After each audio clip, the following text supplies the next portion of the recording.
আসসালামু আলাইকুম বন্ধুরা, পুতুলের আবার নতুন গল্প নিয়ে চলে আসলাম। আগের পর্বেতে দেখেছিল সবাই মিলে ইফতারি করতেছিল। এখানে তো আজান দেওয়ার পর ইফতারি সব শেষ হয়ে গেছে। টুম্পা, তামিম, মুন্না হাইমাই করে অনেক খেয়েছে। যাক, ইফতারি করা শেষ আলহামদুলিল্লাহ। মা, তাহলে আমি নামাজ পড়ে আসি। লাবণী, থাকো, আমি মসজিদে গেলাম। এবারেতে আব্দুল রহমান মসজিদের দিকে চলে যায় নামাজ পড়ার জন্য। আর এখানে টুম্পা, তামিম, মুন্না তো সব শেষ করে দিয়েছে, খাওয়া শেষ। দেখি নানা ভাই, এবার কল থেকে সরো, নামাজটা পড়ে নি। আজান দিয়ে দিছে কি? নামাজটা পড়ে নি, সরো সরো মামা। আমিও নামাজটা পড়ে নি। এই বলে তো লাবণীর শাশুড়ি নামাজের জন্য চলে যায়। এখানে তো লাবণী সমস্ত কিছু গুছিয়ে টেবিলের উপরে রেখে দেয়। যাক বাবা, সব গুছানো শেষ, এখন একটু ভাত বসিয়ে দিই। আবার 9টার দিকে ভাত খাবে। এদিকে তো মুন্না, তামিম, টুম্পা বসে রয়েছে। উফ, আমার পেট ব্যথা করছে কেন? আমি মনে হয় বেশি খেয়ে ফেলেছি, এই জন্য। তুই তো রাক্ষসের মতো পাশ খেলি, তোর তো আর খাবার পেলে কোনো হুঁশ থাকে না, রাক্ষসের মতন খেয়ে নিস। এখন বস ঠেলা। আমি বেশি খাইনি, বুঝেছিস? ইফতারি বেশি খেলে মা বলেছে গ্যাস হয়, পেট ফুলে যায়। এই, আমি অল্প খাইনি, তুই সবসময় আমার খাওয়ার দিকে নজর দিস। আমি বেশি খেয়েছি নাকি? আমি শুধু তরমুজ খেয়েছি বেশি করে। এ মারে, তোমরা অত খাওয়া খাওয়া করো না, আমার এমনিতে পেট বাস্ট হয়ে যাচ্ছে, আমি বেশি খেয়ে ফেলেছি। তুই তো একটা রাক্ষস, সবসময় হাম হাম করে খেয়ে নিস। এই কথা বলতে বলতেই তো মুন্না ঘপ করে একটা পাত মেরে দেয়। ও এই, ছি ছি ছি ছি, কি গন্ধ, কি গন্ধ! অনেক গন্ধ বেরিয়েছে, তুমি পচা। আমি এখান থেকে যাই বাবা, গন্ধে মরে গেলাম। এরা আবার কি পাদু দেয়। পাদের জ্বালায় আমি আর ঘরে থাকতে পারলাম না। ও মামা, তোমরা কি করছো গো এখানে? আমি ঘরে থাকতে পারলাম না, বুঝেছো? তোমার মুন্না এমন পাদ মেরেছে, ঘর গন্ধ হয়ে গেছে, সেজন্য আমি চলে এসেছি। এই কথা শুনে তো লাবণী আর ফাতেমা এসে দেয়। এই বাচ্চারা খুব দুষ্টামি করছে, বুঝেছো? ইফতারির সময় পেট ভরে খেয়েও উল্টে যাচ্ছে, তারপরে ওরা খাওয়া কমাচ্ছে না। আমি ভালো বাবা, বেশি খাইনি, শুধু তরমুজ খেয়েছি। মামু বলেছে তরমুজ খেলে পেট ঠান্ডা থাকে, তাই না মা? হ্যাঁ হ্যাঁ, তাই তো মা। এখন দিয়ে তোমাদের পড়তে বসতে হবে। তোমরা যে আজ 2 দিন একদম লেখাপড়া করো না, তোমাদের ম্যাডাম আসতেছে না। এখানে তো মুন্নার তামিম বসেছিল, তখনই তো মুন্নার দাদি আসে ঘরেতে। ঘরের ভিতরে এত বাজে গন্ধ কিসের বেরোচ্ছে? কি হলো? আমাদের বাড়িতে কোনো গন্ধ বেরোনোর মতন কোনো কিছু নাই।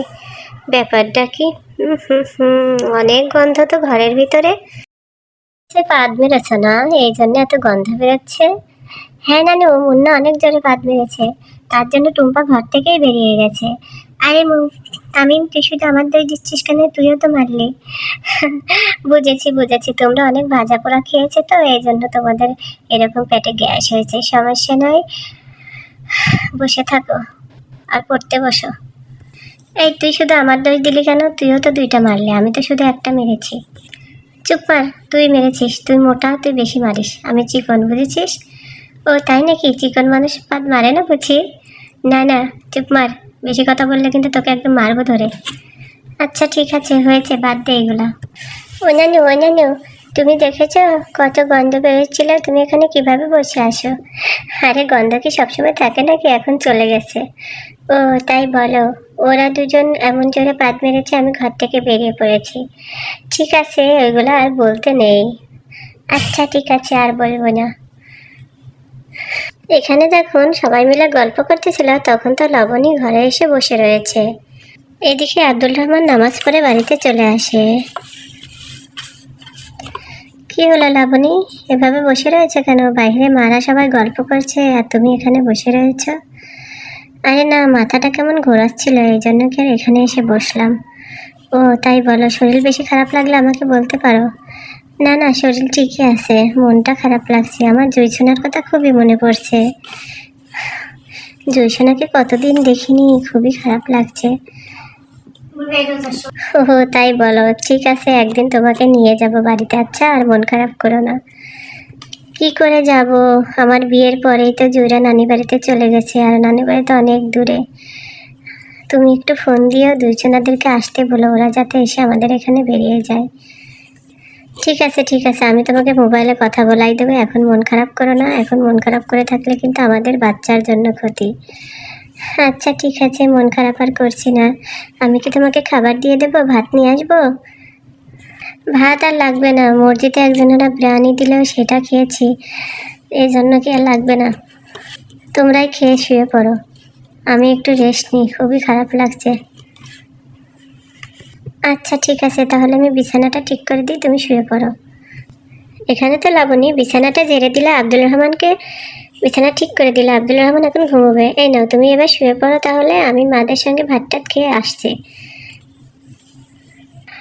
আসলেও বেচারিটার যে মন খারাপ হবে না, এই সেই বিয়ে হয়ে পর্যন্ত একবার শুধু বাপের বাড়িতে গেছে।